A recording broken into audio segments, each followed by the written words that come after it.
Okay आज का lecture हम स्टार्ट करते हैं। बेसिकली कल हमने क्या किया था? कल हमने आई थिंक आपकी ग्लूटियल रीजन की सारी मसल्स की थी, आई गेस वही की थी। ठीक है, अभी हम सॉरी नहीं, ग्लूटियल नहीं, आपके पेक्टोरालिस की थी और आपकी एब्डोमिनल वॉल की मसल थी। अब आज हम बात करेंगे आपके शोल्डर मसल्स के लिए। शोल्डर में भी आपका बेसिकली रोटेटर कफ मसल्स के बारे में बात करेंगे और हम आपकी डेल्टोइड की, जिसमें एंटीरियर, मिडल और पोस्टीरियर डेल्टोइड होता है। देखो, रोटेटर कफ मसल्स आपको बहुत ज्यादा परेशान करेंगे। मैं एकेडमी कोर्स में मैं बार बार हर लेक्चर में आपको बोलता हूँ परेशान करेंगी। क्यों?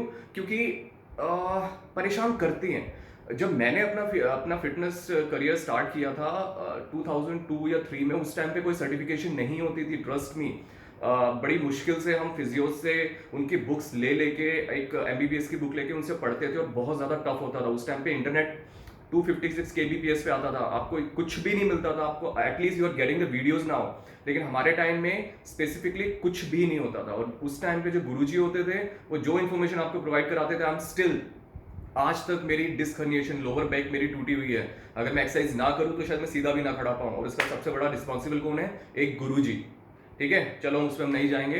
अभी हम बेसिकली आज हम रोटेटर कफ के बारे में बात करेंगे। रोटेटर कफ बेसिकली क्या होता है? जो भी आपका शोल्डर जॉइंट होता है, ग्लेनोह्यूमरल जॉइंट, उसमें प्राइमरली आइडियली उसको स्टेबलाइज करने का काम करता है, और उसके साथ साथ आपके एक्सटर्नल और इंटरनल रोटेशन भी देता है। ठीक है, इसमें बेसिकली 4 मसल्स आपकी होती है। एक होती है आपकी सुप्रास्पाइनेटस, एक होती है इंफ्रास्पाइनेटस, एक होती है टेरेस माइनर, एक होती है सबस्कैपुलारिस। ठीक है, अब ये स्कैपुला आपको याद है, आपके पीछे एक पतले से लड़के होते हैं। जब उनका कभी अपने स्कूल में हर कोई पतला ही होता था, तो आपने देखा है जो पीछे एक बोन निकल जाती है, दिस इज कॉल्ड स्कैपुला। ठीक है, अब इस स्कैपुला की स्पाइन ऑफ द स्कैपुला आपको याद होगी, मैंने स्पेसिफिकली स्केलेटल सिस्टम के लेक्चर में आपको बताया था। तो अभी देखिए, this is supraspinatus, this is spine, this is scapula, this entire thing is scapula. ये इसका मीडियल है, ये लेटरल बॉर्डर है इसका।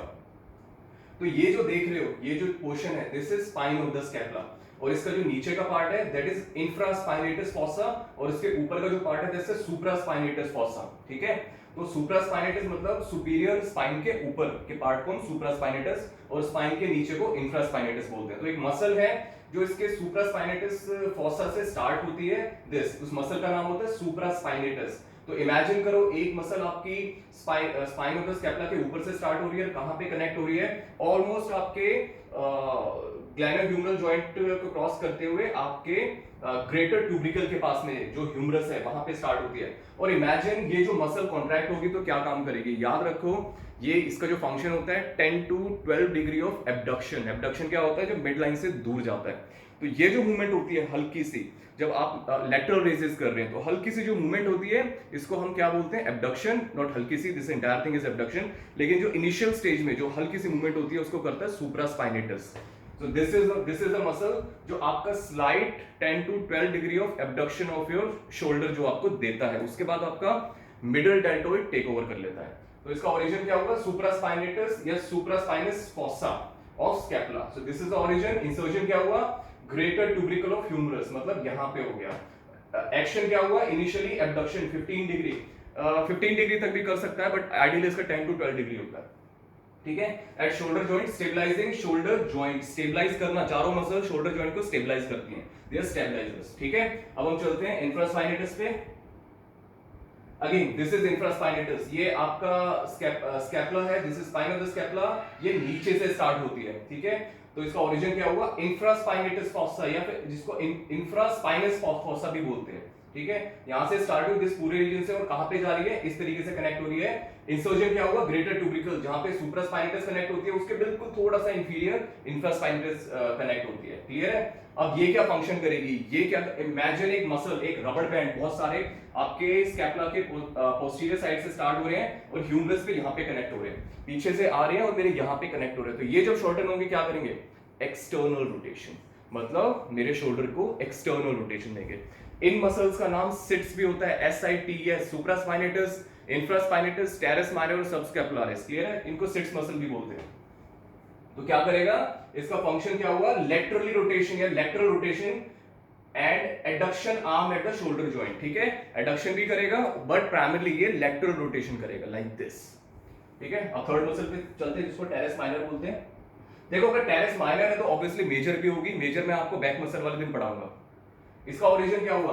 देख रहे हो, this is the lateral border, यहां से स्टार्ट होती है और जहां पे आपका इंफ्रास्पाइनेटस का टेंडन कनेक्ट होता है ऑलमोस्ट वहीं पे कनेक्ट होती है। तो इसका ओरिजिन क्या हुआ, inferior lateral border of the scapula, this is inferior मतलब नीचे की side, lateral border of the scapula, यहां से गई यहां पे कनेक्ट हुई। अब ये भी क्या करेगी, पीछे से जा रही है तो एक्सटर्नल। तो याद रखो सिट्स मसल में आपकी एक्सटर्नल रोटेशन कौन सी देती है, आईटी, मतलब इंफ्रास्पाइनेटस और टेरेस माइनर, दो बीच के दोनों आईटी आपके एक्सटर्नल रोटेशन देते हैं। तो ये क्या करेगी, इसका इंसर्जन क्या हुआ, again greater tubercle action, lateral rotation, extension and adduction arm of the shoulder joint. Primary याद रखो ये एक्सटर्नल रोटेशन देती है, ठीक है। अब हम चलते हैं सबस्कैपुलरिस पे। This is subscapularis. सबस्कैपुलरिस क्या होती है, ये आपके अभी क्या हो रहा है, इसको हम आप एंटीरियर से देख रहे हैं। एंटीरियर हमेशा स्कैपुला का जो पार्ट होता है दिस इज एंटीरियर, और जो पीछे है वो पोस्टीरियर है, क्लियर है। तो यहां से स्टार्ट होती है, पूरे सबस्कैपुलरिस फॉसा से स्टार्ट होती है इस तरीके से। तो ओरिजिन सबस्कैपुलरिस फॉसा, इंसर्जन यहां से स्टार्ट हो रही है इस तरीके से, ठीक है, यहां से जा रही है और आपके इस जगह पे जाके कनेक्ट हो रही है। तो ये क्या करेगी, इंटरनल रोटेशन देगी। तो इसका क्या हुआ, lesser tuberosity of the humerus, इसको आप बेसिकली ट्यूब्रोसिटी भी बोल सकते हो, ट्यूब्रिकल भी बोल सकते हो, हार्डली मैटर्स। तो यहां पे जाके कनेक्ट हो जाती है।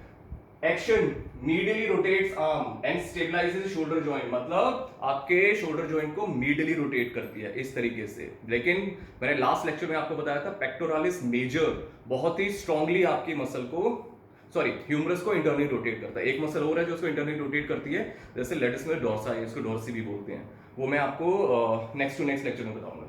क्लियर है, आपको चार मसल क्लियर हो गई, सुप्रास्पाइनेटस, इंफ्रास्पाइनेटस, टेरेस माइनर और आपकी सबस्कैपुलरिस, ठीक है। सुप्रास्पाइनेटस क्या कर सकती है, 10 to 12 डिग्री ऑफ एब्डक्शन देती है। इंफ्रास्पाइनेटस क्या करती है, आपकी एक्सटर्नल रोटेशन देती है। टेरेस माइनर क्या करती है, एक्सटर्नल रोटेशन देती है। और सबस्कैपुलरिस क्या करती है, इंटरनली रोटेट करती है आपके ह्यूमरस को, ठीक है। अब हम चलते हैं डेल्टोइड पे। एंटीरियर डेल्टोइड, मिडल डेल्टोइड और पोस्टीरियर डेल्टोइड, ठीक है। ये है आपका एंटीरियर डेल्टोइड, ये मिडल है और ये पोस्टीरियर है, ठीक है। तो एंटीरियर डेल्टोइड कहां से स्टार्ट होता है, this is your anterior deltoid, ये क्लेविकल है, तो क्लेविकल लेटरल 1/3 ये यहां से स्टार्ट होता है। और इस जगह देखो तीनों डेल्टोइड के जो इंसर्शन पॉइंट होता है वो सेम होता है, जिसको हम बोलते हैं डेल्टोइड ट्यूब्रोसिटी, वो ऑलमोस्ट यहां पे होता है। तीनों डेल्टोइड का एक ही जगह इंसर्शन होता है, ठीक है, ह्यूमरस पे, जिसको बोलते हैं डेल्टोइड ट्यूब्रोसिटी। तो अभी क्या जा रहा है, superior and anterior aspect of the shoulder, location इसकी ये है।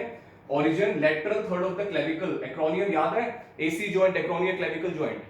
तो यहां से स्टार्ट हो रहा है, यहां पे डेल्टोइड ट्यूब्रोसिटी पे जा रहा है, क्लियर है। This is anterior deltoid. इसका फंक्शन क्या होता है आपका इस तरीके से, ये फ्लेक्शन ऑफ द शोल्डर करता है, ठीक है। और अगर आप चेस्ट प्रेस कर रहे हो तो ये adduction of the shoulder, horizontal adduction of the shoulder भी करता है।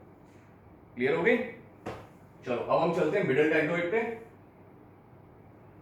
मिडल डेल्टोइड ये आपको दिख रहा है, ठीक है। मिडल डेल्टोइड आपका यहां से स्टार्ट होता है, लेटरल रेजेस करते हो वो सिर्फ मिडल डेल्टोइड के लिए करते हो। यहां से स्टार्ट हो रहा है इस तरीके से, कहां पे जा रहा है, डेल्टोइड ट्यूब्रोसिटी पे, क्लियर है। और यहां पे कौन सा होता है, स्कैपुला होता है। स्कैपुला में भी क्या होता है, एक्रोनियो क्लेविकल जॉइंट होता है। तो ये एसी जॉइंट से स्टार्ट होता है और ये थोड़ा सा इसका स्पाइन ऑफ द स्कैपुला से भी स्टार्ट होता है, तो इस पोर्शन से है, और ये डेल्टोइड ट्यूब्रोसिटी पे इंसर्ट करता है। तो इसका फंक्शन क्या है आपका, abduction of your shoulder, abduction of your humerus, clear है। तो ये इंफॉर्मेशन आपको मिल गई। अब हम चलते हैं पोस्टीरियर डेल्टोइड। पोस्टीरियर डेल्टोइड आपका पीछे की साइड होता है, ये जो आपको दिख रहा है इस तरीके से, ठीक है। ये स्पाइन ऑफ द स्कैपुला है, तो इसका ओरिजिन क्या हुआ, inferior lip of the crust of the spine of the scapula, मतलब ऑलमोस्ट ये स्पाइन ऑफ द स्कैपुला से स्टार्ट होता है, इस तरीके से जा रहा है। इंसर्जन डेल्टोइड ट्यूब्रोसिटी, तीनों डेल्टोइड का इंसर्जन डेल्टोइड ट्यूब्रोसिटी पे है, ठीक है। अब इसका फंक्शन क्या होता है, extension of your shoulder like this. अगर आप यहाँ हाथ रखोगे पोस्टीरियर डेल्ट पे, हाथ अपने शोल्डर को पीछे ले जाओगे तो टाइट हो जाएगी muscle, this is extension of your shoulder, ठीक है। लेकिन याद रखो अगर आप लेट्स में डोर्साई की रोइंग कर रहे हो तो ये जो पोर्शन कर रहे हो, तो यहाँ पे आपका प्राइमरी एक्सटेंशन का काम करेगी लेट्स में डोर्साई। लेकिन जैसे ही आपका हाथ पीछे जाता है तो ये लेट्स में डोर्सी या डोर्साई डिसंगेज हो जाएगी, आपका पोस्टीरियर डेल्ट प्राइमरली इसको एक्सटेंड करने का काम करेगा। और क्या काम करता है, आप हाई रोज भी करते हो, हाई रोज कौन सी होती है प्रैक्टिकल वाले दिन बताऊंगा, या फिर जिसको रिवर्स फ्लाई करते हैं लाइक दिस, तो ये भी आपका पोस्टीरियर डेल्टोइड करता है, ठीक है। तो ये आपने रोटेटर कर्व पढ़ लिया और आपकी डेल्टोइड मसल हो गई। एंटीरियर डेल्टोइड फ्रंट में क्या करता है, flexion of the shoulder, middle deltoid abduction of the shoulder, और posterior deltoid extension of the shoulder, ठीक है। आज का इतना ही, थैंक यू।